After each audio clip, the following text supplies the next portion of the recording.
Hey, everybody, how you doing? Well, that's good. Welcome to PHLY Flyers, presented by Bet365. Download the Bet365 app. Use code PHLY365 when you sign up. Whatever the moment, it's never ordinary at Bet365. My name is Bill Matz. I'm your director of fun and games for the evening. Joining me today, fresh back from the first round of exit interviews, it's Philly's number one hockey beat writer, Charlie O'Connor. And of course, the great Kelly Hinkle from Broad Street Hockey. What's going on today, fam? I thought Charlie was going to talk. Sorry. Yeah, it's okay. I was just making sure we didn't freeze or something. No, we're good. Okay, all right. Yeah, I did some laundry today, but Chuck did a bunch of stuff. So yeah, it's been it was on Gargano at 9:20, and then did exit interviews basically from 10 until about an hour ago. 45 minutes ago, and now I'm home, and now we're doing a show. So let's talk about what went down today. Let's do that. But before we do, hit the like button. A whole lot of you hit that like button. Almost 1,000 likes on last night's post game. Let's see if we can get right back to it. Now that we all know you know where the button is, very obvious. You have no excuses. It's right there. Give us the thumbs up. We would greatly appreciate it. And of course, have to remind you that a week from Monday, April the 28th, we go to noon. Monday to Friday, noon Eastern is our new start time for the off season, starting a week from Monday. Make sure you subscribe right here on YouTube. Hit that reminder bell so you get the notifications. Write it down in your little personal agenda, whatever you got to do. Remember, no longer 4 noon, starting Monday, April 28th. All right, Charlie, I am sure you are going to be writing a million things over the next couple of days and breaking down everything from exit interviews, the coach. I know the GM speaks tomorrow. The other half of the players are tomorrow. But can you give us one thing, either from Shaw or one of the players, just like really stand out that kind of set the tone, you think sums up the season, perhaps? Something that really stood out today. I don't know if there's quite anything like that. What I will say is that if there was a common thread that ran through today's interviews, I would say that it is the universal consensus of the players that they all love Bradshaw. Now, it's not like anybody was like, openly advocating for him to be the head coach. You didn't have anybody being like, yeah, he should be the choice. Everybody made sure they stayed in their lane, but there were probably about 4 or 5 players who just talked about how great Bradshaw was, who waxed poetic about him. And Bradshaw even mentioned that in his exit interviews with some of the players that they were, saying some really nice things to him. Now, I'm sure part of it is, by comparison, Bradshaw is like literally Jesus Christ risen from the dead. But nice reference. There we go. Well, it is Easter weekend coming up. Good Friday. See you Sunday, Brad. Yeah, there we go. However, I also think that it's sincere. And I think the players really like Bradshaw. And I thought, honestly, maybe the most interesting piece of information that we got today from Bradshaw, now, might not play out this way. There's a very good chance that Bradshaw doesn't get the head coaching job, and then whoever does get the head coaching job wants to hire all of their own assistants. But Bradshaw was specifically asked by Kevin Kurz. If he didn't ask him, I was going to ask him, but Kevin got to it first. If you are not named the head coach and you are asked to come back as an assistant under the new head coach and stay in your previous role, would you be open to it? And Bradshaw straight up said, yes, I would. That is interesting because that would be, in my mind, kind of the dream. And I'm open to the idea of Bradshaw as head coach, but the dream for me would be get him back coaching the defense, developing the young defensemen, and coaching the penalty kill. I think that would be great. I think that if Shaw is not the choice, that I'm not saying I think it should be a prerequisite, not like a, hey, if you want to be the head coach, you got to hire Bradshaw. But I think that whoever the head coach is should strongly consider keeping Bradshaw on as assistant head coach if it's not Bradshaw himself, because he's really freaking good at his job. And I think it just would be a great hire. If you even want to call it a hire, it's more just like a retention. But I thought it was good to hear that Brad was open to the idea, because there was a world where he wouldn't have been, where he's like, hey, I'm going through the interview process for head coach. I'm not taking a step back. I want to go somewhere and be a head coach, even if it's in the minor leagues. But seems like he is very open to the possibility of jumping back into his old role. And I kind of hope that's the way it plays out if he's not the head coach. I mean, like, I kind of agree that it probably shouldn't be like a firm condition on the hire that they make, but I do think it should be like a question that comes with a very strong suggestion. You know what I mean? And then, like, in my opinion, like, if you've got like 2 or 3 guys in mind, and one of them is like, hard no, I'm not keeping Brad Shaw, and the other 2 are like, yeah, we'd be open to that. Like, in my mind, you're immediately cutting that one. You know what I mean? Fair. Yeah, if David Carl says, I love everything about this job, but you know what? I just don't see Brad Shaw as a fit.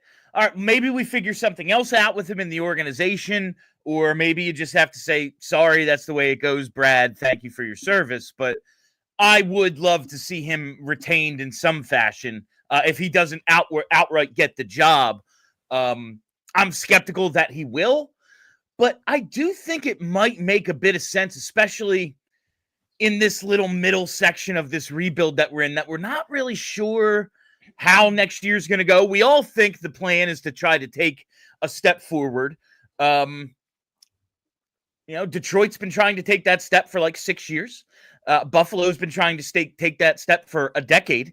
Like it doesn't always go as planned. Last year, like Ottawa did it this year, but last year it was, Ottawa, they're one of those teams that could find themselves in the mix. Like you don't really know exactly. So why not find out about Brad Shaw? And what if he is your great internal hire that can be the coach not only for now, but for the future? Amazing. Or, all right, we are in kind of this little middle area of the rebuild. We gave it a shot. It didn't work. Now we find the coach of, the next 5 years and we figure it out from there. I don't think it's the worst idea in the world. I'm not positive it's a thing that's going to happen. I actually think that, like, this makes, to me, going the college route even more attractive, because I would kind of think that, like, a college coach might be more open to the idea of having some, like, really firm NHL experience on his staff with him. True. As they transition to the NHL, rather than, like, a Rick Tocchet who's going to come in, like, with his dudes who he's going to want to hire. Like, there's a lot of ways I feel like this could go really well for us. Kelly, the tone every time you say Rick Tocchet is honestly, it's one of my favorite bits that we have going. It's just, you know what? I don't even care who the coach is. I just know who I don't want it to be, and it's Rick Tocchet. Correct. I appreciate that very much. But yeah, so exit interviews, Charlie, I'm sure you have a million things planned, but I think that's the biggest question, especially of the current interim coach, who we all really like the work he has done with, especially like individual defensemen. I know the penalty kill wasn't what it was last year. This season, also, they got the worst goaltending. Didn't have Sean Walker. It didn't have some of this. Cam York, not, I think, as strong of a year as last year. But I like what we saw out of what we attribute to Brad Shaw for a lot of his tenure here. And if they can keep him around in some capacity, I don't hate the idea as much as I do think it's like, all right, let's move on. Well, there are some things that did work. Maybe we can keep those going. I think he's one of them. I just think the development of young defensemen is going to continue to be a high priority. And he's shown an ability not just to develop young defensemen, but to develop older defensemen too. Getting more out of Nick Seeler, getting more out of Rasmus Line and Travis Sanheim. Now you've got Jamie Drysdale, who is in the middle of his upward trajectory, but I want that to keep trending upwards. You got Emil Andre, and you've got a bunch of young guys coming. You've got you've got Oliver Bonk turns pro next year. Now he's probably not going to make the team right away, but he's not. My understanding is they don't think he's going to take a ton of time in the AHL, maybe a year, maybe less. Hunter McDonald just finished up his first year. They're going to have more guys on defense coming up the pipeline that are going to need to be molded and going to need to be developed. And I just feel really confident that Brad Shaw can do a very good job at that, in a way that if they just bring in some dude, maybe he'll be good, but I know that Brad Shaw is good at this. So if there's another head coach that's not named Brad Shaw, I would be very happy if Brad Shaw is retained as the assistant in charge of the defense. I think that would be a really good thing for the Flyers organization. And not to mention just the continuity in development. Now, there's only a handful of coaches that are even like, oh, yes, we're man on man in the defensive zone. Like it's not Rod Brendamore is one of the few, not like a guy who does something everyone else does, but just in terms of system and messaging and whatever, like what I've seen out of Drysdale, wanting York to really grab a hold of this job. And like, Emile Andre, got that little cup of coffee a year ago. And then this year was up and down, had his highs, had his lows. I want the messaging and the system to be as consistent as possible so that they can just master one thing, or at least some semblance of one thing.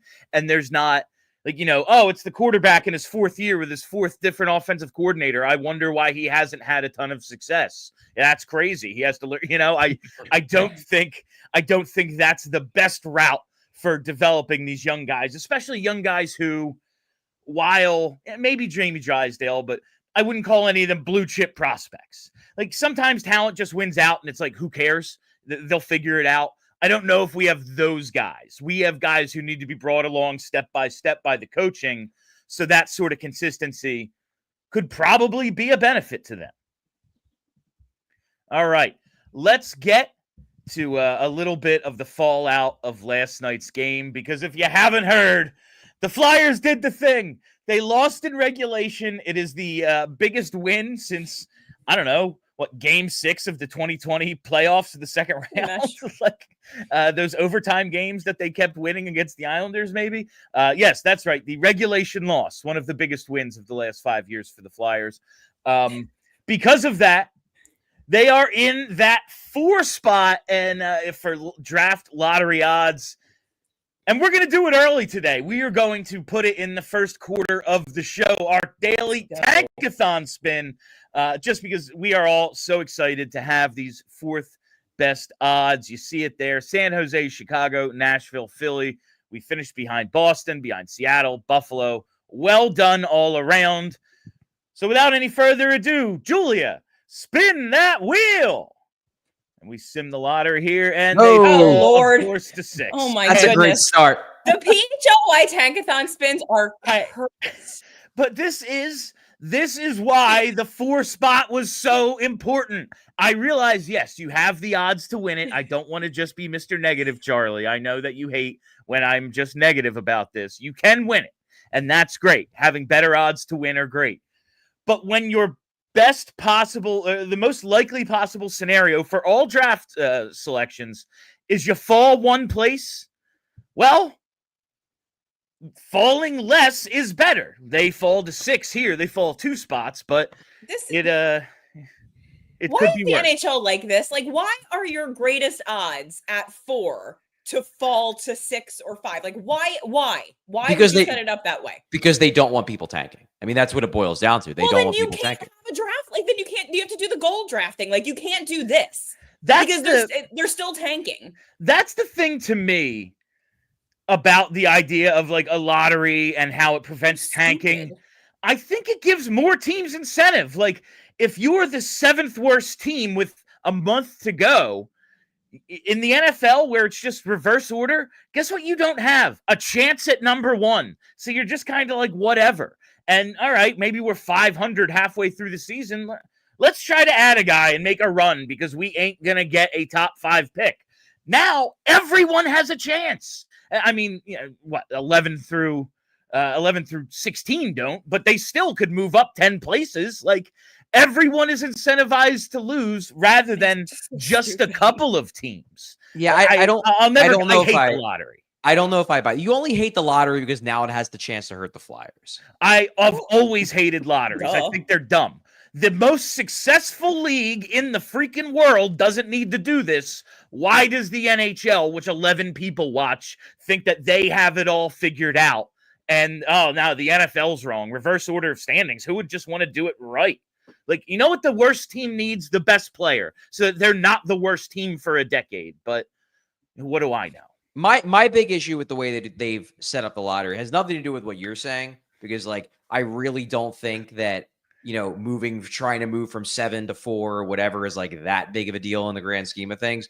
The issue I do have is it seems like the way they built the lottery, the the thing the NHL is trying to do is they're trying to prevent teams from doing full-scale tanking. That's why you set up a lottery like this. You want to avoid teams doing full-scale tanking on the level of like the Sixers process. Cool. However, They're the doing way it. they have it set up now is if you have the worst record, like because they have this thing where you can only win the lottery twice in 5 years, I think. 5 years, I believe that's what it is, twice in 5 years.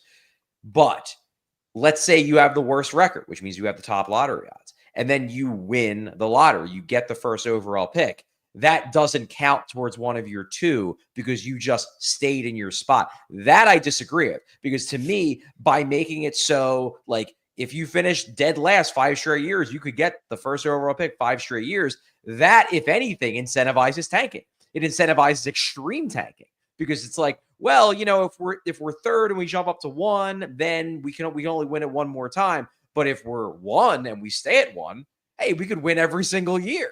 So to me, they should make it so even if you are the worst record, if you win the lottery, you can only win twice every 5 years. Sorry, if you finish with the worst record, let's say this year you get the number 1 overall pick with the worst record. Next year you get the number 1 overall pick with the worst record. The next year you also have the worst record. Best you can pick is third. Sorry, should have got those first 2 first overall picks right. Tough crap. That's one change I would have. Well, their plan is clearly working to stop teams from this long-term being bad, Absolutely. Charlie. If we remember last year, all the way back then, 2 worst teams in the league, San Jose and Chicago. And look how far we've come. The 2 worst teams in the league. Oh, San Jose and Chicago. Well done, Gary. It's going great. The league is in a good place. I think lotteries are dumb. That's all. I think they're stupid. Anyway, that is the today's Tankathon spin. We'll be doing them all next week and all the way up until our draft lottery party. That's right. Come and hang out with us. Our diehard only event that is happening on Monday, May 5th at the PHLY studios. Going to be hanging out. There's going to be food and drinks while we have a live reaction show. Hopefully the Flyers get up into that top 2. Hopefully they don't fall 2 places, but whatever it is, after last night's 4th place finish, we're going to be celebrating at our lottery party. Come on out, PHLY Studios, Monday, May 5th for the lottery party. Get your tickets at allphly.com. And if you're not a diehard, well, here's your chance to sign up. How do you attend? Well, you got to be a diehard. How do you become a diehard? Go to allphly.com and take advantage of our huge sale. $36 for the annual introductory rate, and you get all the diehard benefits, including Charlie's latest tome, War and Peace-esque, the Ballad of John Tortorella. And there's an article on last night's game. And of course, your 10 observations. I was gonna text you last night. I was like, no, let the man rest. I don't need to text him. And then I look at Twitter. And 5 minutes before you had tweeted out your 10 observations, I was like, well, he's up. Yep. I'm texting him. And I was like, get some freaking sleep. But yeah, that's out as well. All right. Charlie, you wrote the Tortorella piece, and we're not giving it away. Again, go sign up to be a diehard and read it. But you kind of go through the whole timeline. You go back to the beginning of Torts' tenure, and all the steps along the way, all the ridiculousness that has happened over the last 3 years. I just want to know, when you're writing that piece, is there one thing that you're like, oh, yeah, that happened? Like, it's been a exhausting 3 years with Tortorella. I really appreciated the amount of content we got out of that raving lunatic. But, covering him every day, I'm sure it all just kind of runs together. And you lose little details along the way. Was there that one thing that, like, oh my God, that happened, I forgot? Well, I think for me, and I knew this was going to be one of the hearts of the piece, because the structure of the piece is basically like there was good and there was bad of Torts' tenure. Yeah. And I knew one of the main thrusts of the piece was that one of the really undeniably good things that John Tortorella did for the Philadelphia Flyers was drag them kicking and screaming into a rebuild, because they hired him when Chuck Fletcher was still the general manager and Dave Scott was still running Comcast Spectacor, and the organization was refusing to rebuild. And I think they hire John Tortorella in part because they're like, yeah, he's the win now coach. And instead, Tortorella got one look at this team, was like, nah, they need to rebuild. And I'm going to say at every moment that they need to rebuild. And what I remember, the more research I did trying to look for examples of that, and there were plenty, was number one, just how adamant he was about it. Number two, how it's hard to remember now because I feel like, I don't even know if it's the vast majority, but a very vocal contingent of fans, particularly of the online variety, by the end just straight up hated John Tortorella. It's easy to forget that in year one, he was loved because he was the one guy regularly saying that like the emperor has no clothes and what these guys think is going to work is never going to work. And people loved him for it because it was like, finally, somebody saying the truth from inside the house. The one moment that I had forgotten was as funny as it actually was, which I referenced in the piece, was the December press conference, the dual press conferences, where Chuck Fletcher goes up for like a state of the team presser in Voorhees. And that's when he does the famous, we're only 5 points out of a wild card. And by then it was obvious the team was bad. They were not making the playoffs. This was a team that should be rebuilding. They should have been tanking for Bedard, and they weren't. Instead, they were trying to, to ride out the ends of their old plans. And Fletcher's still trying to put lipstick on a pig, and he stands up there for 15 minutes and does that. And then John Tortorella comes out like 20 minutes later and basically says straight up, this team stinks, we need to rebuild. And it was so funny because it was such an immediate repudiation of everything the general manager said like less than an hour before, that you could not write the article I wrote right after for The Athletic at the time, which was like, these are the two leaders of hockey ops, and they clearly have different evaluations of where the team is. It was wild, and it's wild to think back of how like bizarre that was, where you had the GM saying, no, we're still in it, and the coach like, why are we not rebuilding? I'm coaching a rebuild. Crazy.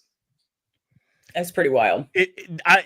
I do remember, man, I think a lot of my like positive reaction to Torts throughout these 3 years stems back to that first season where it was, there is one sane person in the room, and somehow it's John Tortorella. Like I remember we laughed every day on BSH radio. Like, he is the voice of reason. This is what is going on. John Tortorella is the only reasonable man in this room. And yeah, that's what a 3 years it has been really under this Tortorella plan, and two different GMs now. And yeah, go to allphly.com, read Charlie's piece. If you're not a diehard, sign up. $36 for the year. Before we go any further, I got to take a quick commercial break. All right, it is time to talk about our friends at Empire. That's right. Why do you got to go and take care of all your flooring needs at Empire? You could go to your local big box store and look around the departments. Maybe they have a flooring section. Maybe even find someone to talk to who might be able to help you a little bit.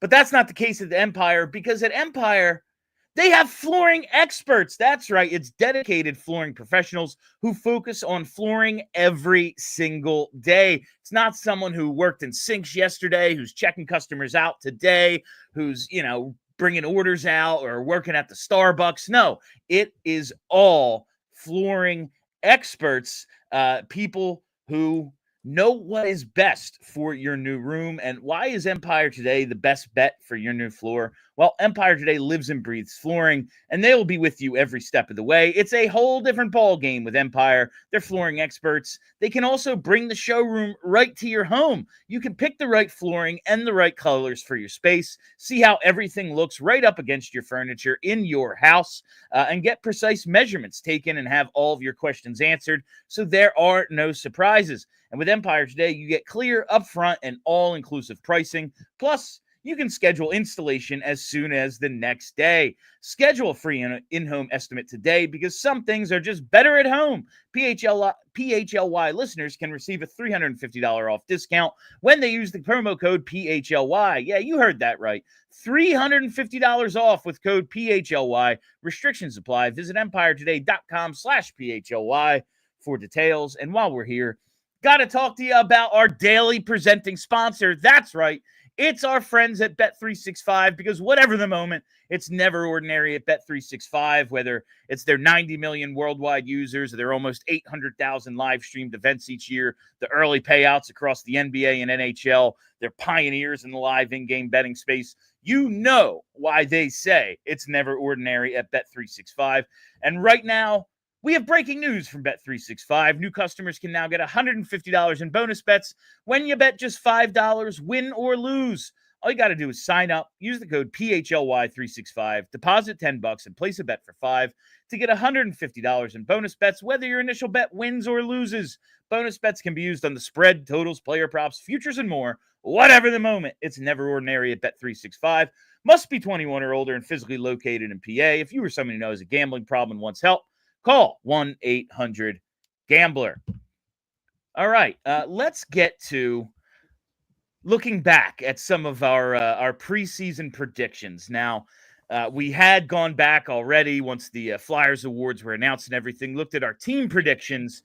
But with the Stanley Cup playoffs now starting tomorrow, I can't believe it's like this quick of a turnaround. Is it always this fast? And I just don't remember because we haven't been to the playoffs in 5 years. I feel like it isn't. No, Is it it's not squished usually because this of quick. There's never going to be a normal schedule ever again. I've accepted that every year there's going to be either something that happens in the NHL to squish the schedule or something that happens in the world to squish the schedule. Everyone is conspiring to make players and media's lives miserable for the entirety of a season. That's just the way it's always going to be.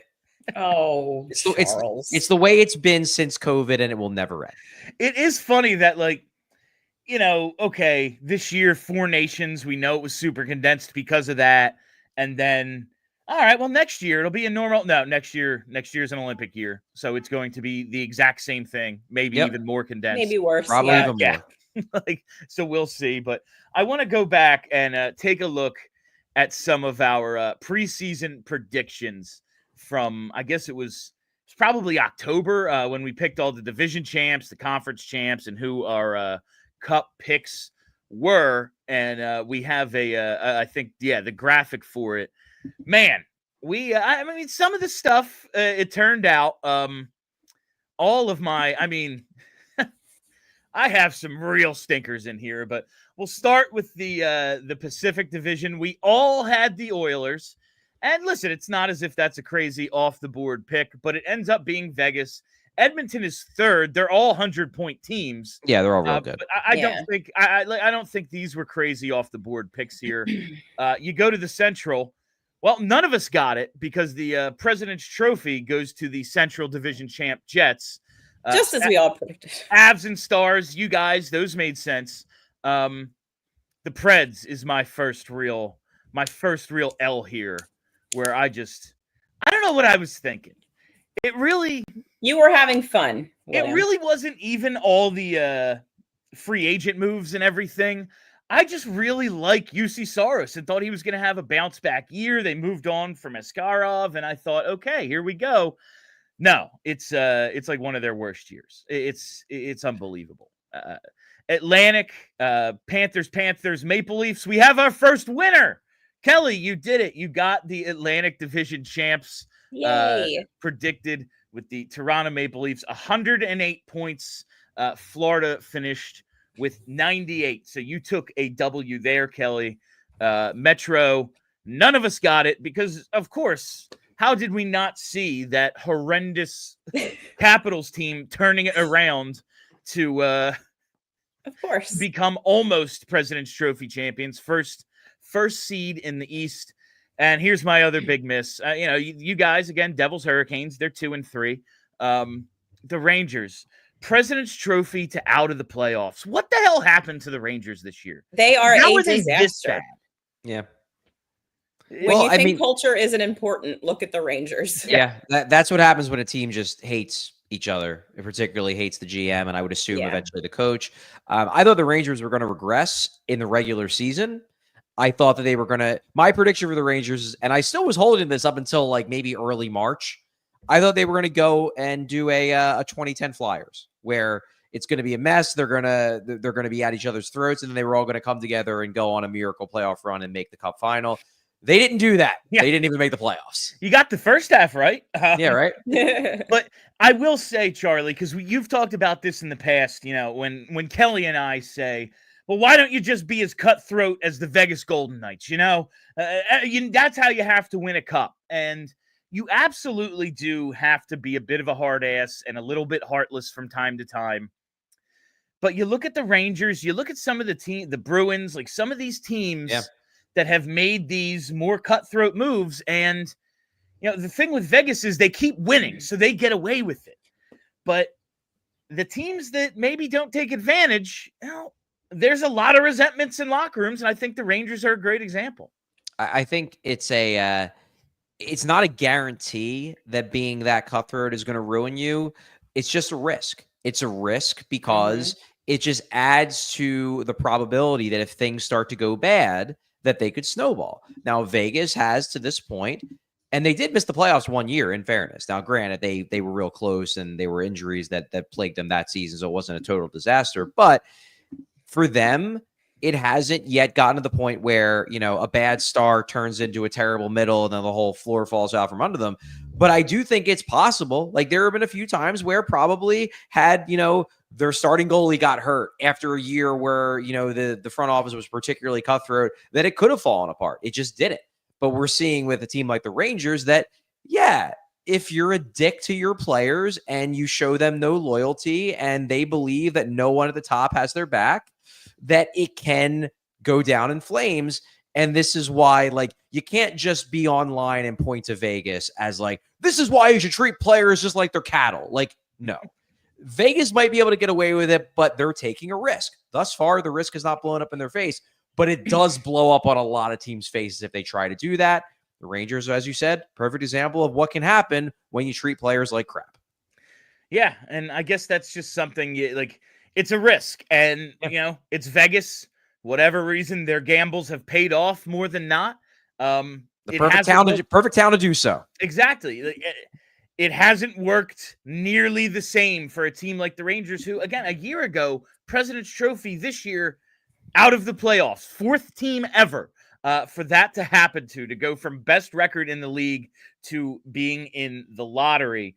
All right. And then we'll just get to, what's left? The President's Trophy. Yeah, that's it. Kelly, you were the closest at the Oilers. They were 101 points, but the Jets win with 116. I, of course, had the Predators. That was a joke. I was just kidding. Ha, ha, ha. All right, and now our Stanley Cup predictions. Charlie and I both had Oilers, Rangers, but with different outcomes. I picked the Rangers, who are, again, out of the playoffs. Charlie has the Oilers. They are still alive. Kelly, Stars, Hurricanes, both still alive. And you have the Stars winning it. They have a real tough first-round matchup, especially given their... the injuries are going to bite you. Especially given their injuries. But both of you still alive with your Final Four and Ultimate Champs. I am eliminated already, and there hasn't been a playoff game played. So way to go, Bill. Full disclosure, I did my bracket the other day, and I forgot what I chose earlier in the year because who could possibly remember those things? I did change up a little bit. I have the Canes winning the cup now. Okay. There isn't like a deadline for getting the bracket in aside from just before the first game puck drops, right? It locks Saturday whenever, game. So I have tonight and tomorrow to do a bracket. Good. Yeah. Mm-hmm. Yeah, we have, and if you're a diehard, I have a bracket challenge set up at NHL.com. So just let me know and I'll give you the password for that. The password's funny.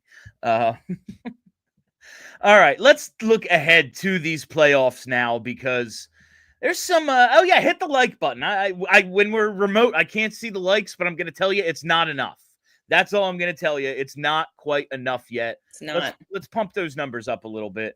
I want to look ahead to these upcoming playoffs because I think this first round in particular, I know we go back and forth and there is something to be said for, Avalanche Stars. They're meeting in the first round. One cup contender is going to be out in the first round. And I get that. But there is also something to, we're going to get a lot of really good matchups. And everyone is as healthy as they're going to be for the next 2 months. We're going to see awesome hockey right away. Whereas, if the Avs and Stars meet 6 weeks from now, guess what? Everyone needs surgery.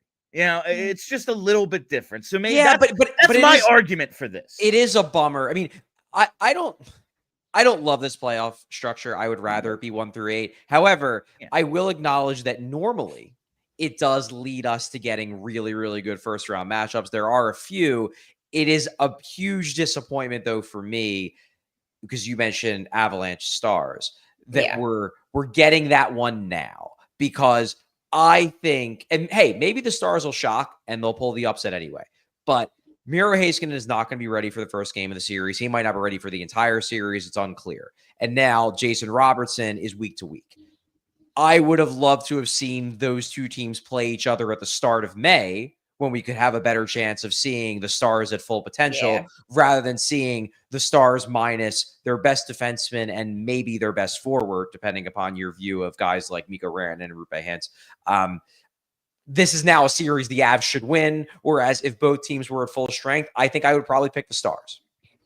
Yeah, and that's just the one we'll start with. This one in particular, like, works against my argument because you have an injured team going into the playoffs. Yeah. Typically, teams right now, like, especially if you've been locked into your spot for a little bit, you've been able to rest up, give some guys some nights off, or at least lessen their workload. It just so happens that these teams have suffered long-term injuries prior to the playoffs beginning. And it does suck because, well, one, it's a showdown between two all-city cities, Dallas and Colorado. Like, that's pretty cool. I would like to see that with maybe a little bit more stakes, like the Western Conference on the line. That would be cool. And you want to see them at full strength. That has a chance to be, if both teams are 100% healthy, at least 100% of their roster intact, the best series of the playoffs. You know, those two teams really dislike each other, really freaking good. Both see each other as maybe the biggest obstacle to a championship. And yeah, you know, I think Tyler Seguin's going to be back. I think I saw that. I believe he is back. I think he's back already. But Robertson, they were being a little hush hush about the nature of the injury, but today they revealed week to week. So look, it's the playoffs, so these guys will try to play through anything. But week to week usually does not actually mean week to week. Week to week usually means a few weeks at least. And this series is only going to last 2 at most. So, I mean, maybe you see Robertson try to make a comeback if it gets to 6 or 7, but I'm not feeling too good about his availability if they're saying week to week, like on the eve of game 1. And you just look at these odds courtesy of Bet365. The series line, Avalanche minus 160, Stars plus 165 to win the series. The Avalanche are one of, let's see, 1, 2, 3 road teams, 3 teams that lower seeded teams favored to win their series alongside the Oilers and LA and Panthers Lightning. The Panthers are the slightest of possible favorites in that one. It's like 115 to 105. Like, there's a 10-cent difference, but so it's truly a toss-up. Yeah, like, but the Avalanche actually pretty heavy favorites for a lower seeded team, and you look at everything they have going for them. Looks like Landeskog is coming back. They made all the moves at the deadline. Hard to pick against the Avs in this one. The thing that bums me out about this kind of series is that these are two teams that I would like to be able to watch for longer. Yeah, of course. I'm excited to see Landeskog. I think that's going to be a really cool story, seeing him play after everything he's gone through. No, just seeing him play for the Colorado Eagles and the reception that he got. A bunch of the NHL guys were kind of just off that night. Like, yeah, okay. They went and watched him play, and just the respect they have for Gabe and the type of player he is. Like, this is a really freaking cool story. He hasn't, last time he played, he was lifting the freaking cup as the captain of the Cup champs, and he hasn't been able to get back out there since. And now here we are. And it looks like, listen, I don't know if we can expect that guy back again, but the fact that he's able to play at all after 3 years is pretty freaking cool. Let's take a look. Let's go Canadians Caps next, because this is pretty interesting to me. Not everyone is that sold on the Capitals, especially as, number 1 seed in the East. Yeah, they're going to be in the conference final. Like, I don't think anyone feels that, but they are pretty heavy favorites, minus 260 against the Canadiens. Do you think the Habs have a chance in this one? I picked them to win because it's the most fun outcome. Sure. I don't know if they will. Yeah, to me, this strikes me as a little bit of I'll make a Flyers comparison. This strikes me as a comparable to the series that the Flyers had in the bubble against the Canadiens, where it was like, okay, like you have technically the 1 seed, but no one really thinks they're actually the most talented team against technically the lowest seed, and the 1 seed is gonna win, but it's going to be a lot closer than it should be given the perceived gap in seeds. I don't think the Canadiens can win this series. I just don't think they have the firepower, although it will be really fun to see Demidov in a playoff series. That's going to be a blast. But I also don't think the Capitals are so good, really true talent level, that they're going to be able to run the Canadiens out of the building the way that, say, the Capitals got ran out of the building last year by the Rangers in round 1. Think of all those secondary assists that are available for Lane Hudson. Yeah. That's how your distaste for Lane Hudson is truly something to be admired, Kelly. No, I'm looking forward. Charlie says you always commit to a bit. I am looking forward to this series, if for nothing else than having just been in La Centre Bell. I really want to watch that atmosphere in the playoffs. You mentioned the Habs in the playoffs. They made that run. They had that series against us in 2020. They make that run in 2021, but no fans in the stands, no atmosphere, no playoff-like atmosphere. We'll actually get to see that. So that makes this interesting. And yeah, the Habs are kind of an unknown commodity right now as a playoff team because they just added what might end up being their best player, and he's only played 1 NHL game at this point. You have all these young guys. You see, okay, how will they react to the pressure of the playoffs? But I think it's just an interesting series. But I don't think the Habs can actually win 4 out of 7. Well, what's interesting for me about this? Sorry, I cut you off. No, you're fine. So the thing about Demidov is remember how it took a few weeks for people to figure out what Michkov was going to do. And then they started to be able to control him a bit. No one knows yet what Demidov is going to do on the ice. So if it's going to take a couple of weeks to figure out how to stop this kid, you don't have that kind of time in the playoffs. So I know that I'm supposed to be super jealous of Demidov and we're supposed to hate that Russian because he's not our Russian, but I'm excited to see him play because he looks like he's going to be pretty sick. I'm not falling for their tricks, Kelly. I'm not going to play into their games. Not going to care about the Habs. Those French Canadians cannot outsmart me. They simply cannot. They loved us anyway. They really did. The people there were nice as hell. No hatred for them. All right, let's look at Oilers Kings because this is another interesting one. The Oilers are the 3 seed, but they're favored minus 135. Kings plus 115 to win the series, and we all know how it's gone. 3 in a row. The Oilers have beaten the Kings in the first round. Why can this year be different? I don't know. It just can. No, the Kings just look better. The Kings just look better than they have in past seasons, and as we pointed out last night, they have home ice. And they have 9 total losses. I think 5 regulation losses at home this season. So if that is as big of a factor in the postseason, well, maybe they have a chance this year.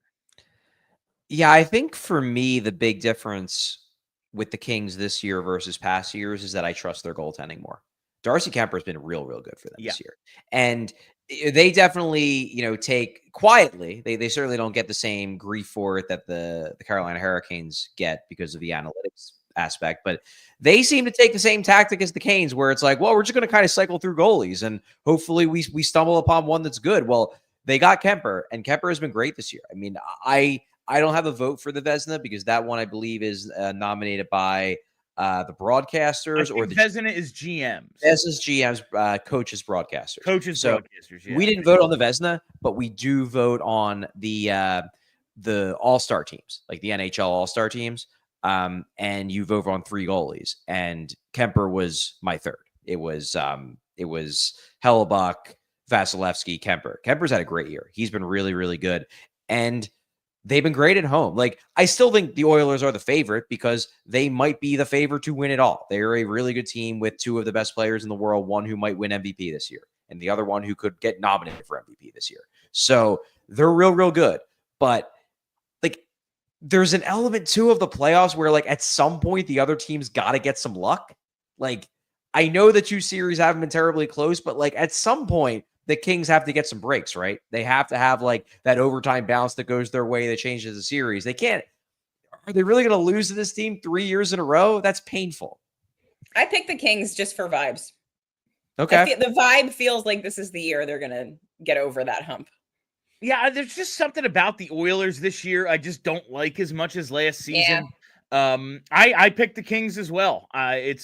Listen, they are a home underdog, and not, like I said, there's only 3 of those in this first round. But yeah, the vibes with LA just seem good. I don't know what it is. Kopitar still being Kopitar, their young talent finally really coming around.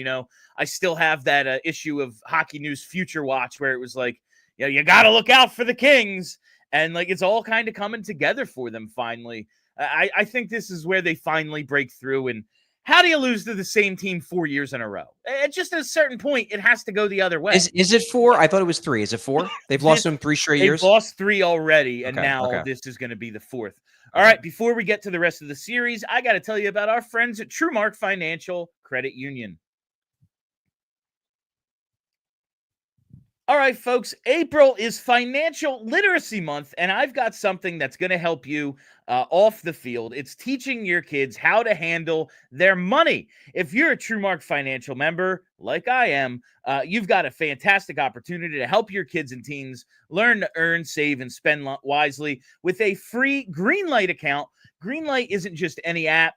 It's a game changer for kids, whether they're setting savings goals, learning how to track their spending, or even getting their allowance. It's all right there at their fingertips. And get this, each kid even gets their own debit card. That's right. So they can make purchases and learn how to budget, build real-world money skills, all while you stay in control from your phone. You get peace of mind, and they get the chance to make smart, responsible choices with their money. If you're looking for a way to teach your kids some financial plays this Financial Literacy Month, I can't recommend this enough. It's like training for life's biggest game. Head over to truemark.com/greenlight to get all the details and sign up today. Don't miss the chance to set your kids up for financial success. And while we're here, I got to talk to you about Timeline. What is Timeline? Timeline sells health and longevity supplements featuring their proprietary MitoPure ingredient. MitoPure works with the cells in your body to help reverse age-related decline. And some PHLY hosts who've already tried Timeline are already speaking the benefits, which include strength, increased strength, energy, and endurance. How do they do it? Well, it's from 15 years of research in which they've secured over 30 U.S. patents for these products. You see, the cells in our bodies, they're the building blocks of life. And Timeline is a supplement that works with those cells to help give you more energy, feel stronger during workouts, and preserve health and mobility as you start to age. And right now, Timeline is giving you 10% off your first order of MitoPure. Go to timeline.com/PHLY today to get started. That's timeline.com/PHLY. All right, let's try to get through the rest of these series here. We'll go to Devils and Hurricanes, the 2-3 in the Metro. Hurricanes haven't, I don't think, been awesome to end this season, but the Devils, they're just so right now without Jack Hughes. They're kind of in the playoffs because who the hell else was going to make it out of the Metro at this point? This is kind of Hurricanes all the way. Does anyone disagree? No, I got the Canes. Yeah, the thing for the Canes, and this is why, even though I don't think the trades involving Rantanen ultimately were bad for the Canes over the long term. Like, I think they got decent value back for Natchez. They just did it in like a 2-step process. it's a bummer that they couldn't get the run with Rantanen, because this year, more than any other year, does feel like it shapes up real well matchup-wise for Carolina, because the Devils are nowhere near a top form without Jack Hughes, I believe. And forgive me, like, for not knowing. I really have been out on the NHL over the last few weeks because I've been so laser focused on covering the Flyers. Dougie Hamilton's hurt too, right? He's not playing. I believe Dougie is going to come back for the series. So he's coming back for the series. He's been hurt. Yeah, I have done zero research on the playoffs. I have been so busy with this Flyers team. So I'm not gonna, like, I'll do my playoff research when I'm finally done all my articles on exit interviews. But like the Devils, once Jack Hughes got hurt, I was like, there's no way they're winning the round. The Canes, on the other hand, like, they get a Devils team that isn't at full strength, isn't playing that well, and then they get a Capitals team, likely, that everyone believes isn't actually as good as their record. Pretty much everybody believes that. So they have 2 rounds that they should win before they even get to a team that will likely be very difficult, whether it's, Toronto, whether it's Tampa, whether it's Florida.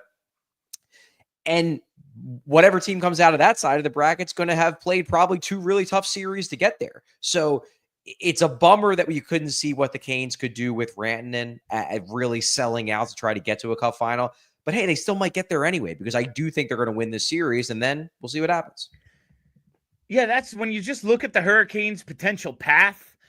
I'm not saying this is the best team they've had during their little run here, but it might just be the best chance based on the matchups that they're going to have. I can't imagine there's too much analysis for this one left. Let's take a look at Sens Leafs. Leafs are -180 favorites to win this thing. We have former the Flyers series, ultimate showdown of great leaders of Philadelphia history. Scott Lawton for the Leafs, obviously Claude Giroux for the Sens. Don't forget Nick Cousins, of course. Can we please forget Nick Cousins? It is. We could try. I'm totally cool with forgetting Nick Cousins. Try. I like what the Sens have just in terms of upset potential. One, it's the Leafs. What are they going to win? It's the Leafs. Good point. Anything's possible. And you have the goalie that could just go, yeah, man, we're going to win a series in 6, even though we're not as good as you. Like, I really think that Linus Ullmark has that sort of potential. Am I going to pick the Sens here? I don't think so, but I do think this could be a longer series than maybe Toronto would be comfortable with. I picked the Sens. Did you? You picked them over your Leafs. Sure did. You all upsets, didn't you? Not on purpose. Each series was individually looked at and chosen for vibes, and I'm picking Claude. Sorry, okay. Scott Lawton, but I got to go G. This is, I will say, a series where I will strongly consider picking the upset. And it's weird because Toronto, they won the division. They finally won the division. This is as easy of a run. Like, they're finally getting to avoid Boston, which is real hilarious. But seriously, like, they're finally at a point where maybe they have some favorable matchups. But I'll be honest with you, this is going to be a real test of the Berube concept, because the Toronto Maple Leafs under Berube are not the play driving, we're going to outshoot and outchance you team that they have been in past years. They're more of a grinded out, physical type team. Their underlying numbers this year, not all that great. Their Corsi for percentage is below 48%. Their expected goals for percentage at 5-on-5 by Evolving Wilds, by Evolving Hockey. Their expected goal formula below 50%. This is not a great 5-on-5 team, at least by the numbers. Now, they get the benefit of having Austin Matthews, to be sure, who is going to shoot the lights out because it's Austin Matthews, unless he chokes. But this is not a team that you look at under the hood and you're like, man, this is a great Toronto team. I'm not saying Ottawa's that great either, but to me, this is a series that I could easily see Ottawa pulling the upset. I'm just not sure if they're ready. Like, that's the only thing about Ottawa. I'm not sure. Like, they have guys like Giroux who are battle tested, but they have a lot of young guys in key roles. I'm just not sure if this might be their we're cutting our teeth on the playoffs type of series where they go out in 6 or 7. As much as I like G, if he's your playoff guy, you might be in a little bit of trouble. Oh, William. Ooh. What was he good here in the playoff? He was for not for the last few. His first 3 playoffs, no argument. Absolutely. All right. Let's rapid fire through these next few. The last series in the East, Panthers Lightning. I am picking the Lightning. I have the Lightning going all the way to and winning this thing. How do you guys see this one playing out? Best series of the playoffs. Yeah. Of the first round, to be sure. Yeah. Easily the best series. I'm picking the Panthers. I just think they're the better team. I do. They're going to be getting Ekblad back from his suspension, correct? Yes. Don't they get him back like a couple games into the series? I believe game 3 he comes back. So they'll get him back. That'll allow them to push Seth Jones down the lineup, which should help their defense dramatically. What's the status of Tkachuk? I think he's going to be back, but just in terms of, and then what? Like he's playing, but how healthy is he? It seems like it might be a groin, might be a core muscle thing, and we've seen dudes play through those, but not particularly effectively. Okay. My gut feeling is the Panthers find a way to win it, but we'll see. Okay. Kelly, the winner? I picked the Panthers as well. All right. Blues Jets. Is anyone picking the upset with the Blues? No. Are they going to do it all over again? Do it again? They're going to go back to Gloria? Maybe. No. I think as much as I don't like the Jets in the playoffs, I just think they're considerably better here. I think that Connor Hellebuck has to win the series. Yes. If he doesn't win the series, it is going to hurt his legacy a lot. Round 2, he gets another chance at Bennington after the 4 Nations. I think he gets the job done. And finally, Minnesota and Vegas. You have to go Vegas here. Yeah. This for me, and hey, maybe Minnesota pulls the upset. I just think that this is the series I look at, and I'm the most certain that one team is going to win. I just think Vegas is significantly better than Minnesota.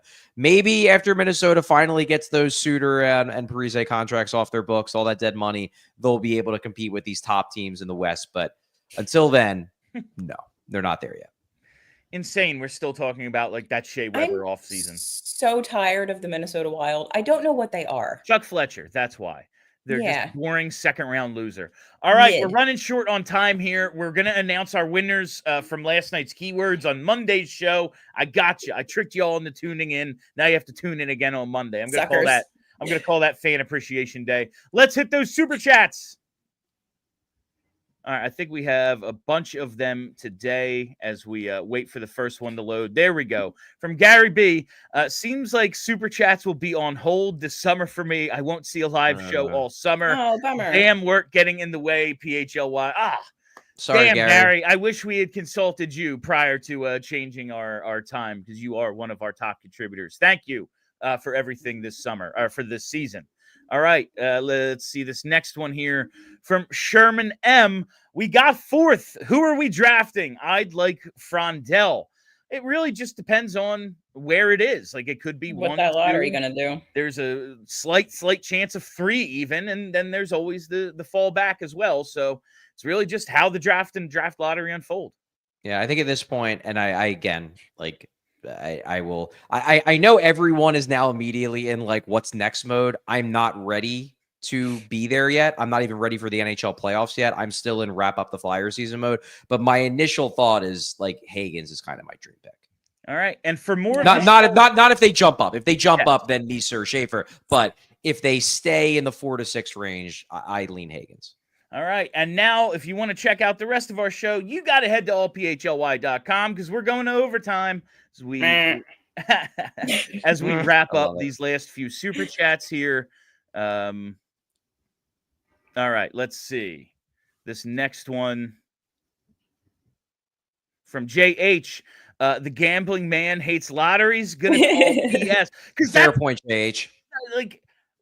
You pick a game based on what you think about the game. A lottery is just random nonsense luck. It has nothing to do with anything you did.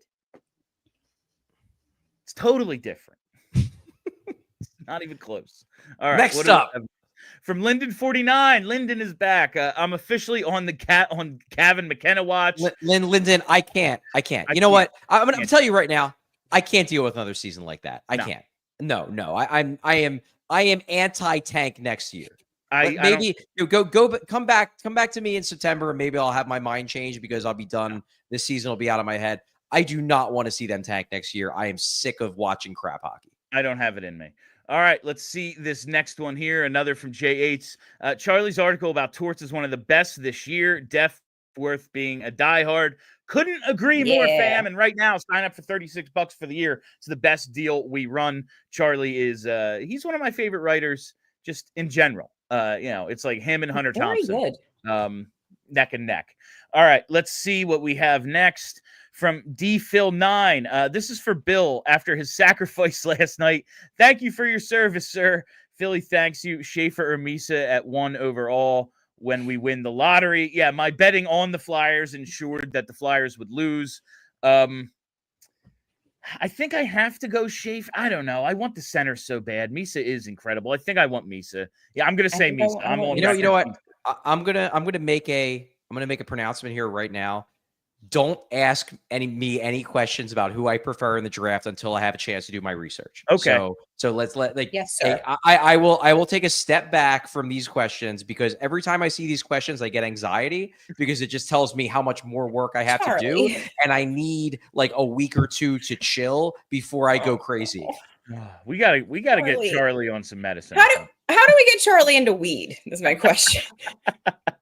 I can try. Because the people always want more. They never stop wanting more. They love you, Charles. That's right, Chuck. Welcome to showbiz. All right, do we have I think we have one more here from Dirty Diaper. My prediction for next season: Pain. Buckle up. I don't think they're going to be that bad because they weren't that bad this year. It was really just the goaltending. Power play, goaltending. Yeah, that's what it came down to.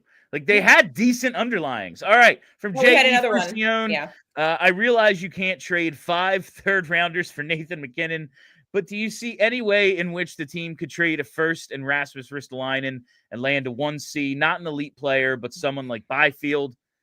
I don't think Rasmus Ristolainen has a lot of value right now. Not right now. He's don't look at Ristolainen and be like, well, it's like trading 2 first-round picks. Like I'm pretty sure Risto probably has the value of like a 3rd or a 4th right now, given the fact that he didn't play like the final month and a half of the year, and he's on a big contract. Yeah.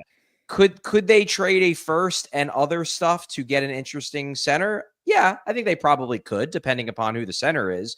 I don't think that is going to get you Quentin Byfield, though. I think if you were going to trade for Quentin Byfield, you'd have to give up a heck of a lot more than a first-round pick and Rasmus Ristolainen. We're talking multiple firsts plus potentially other assets.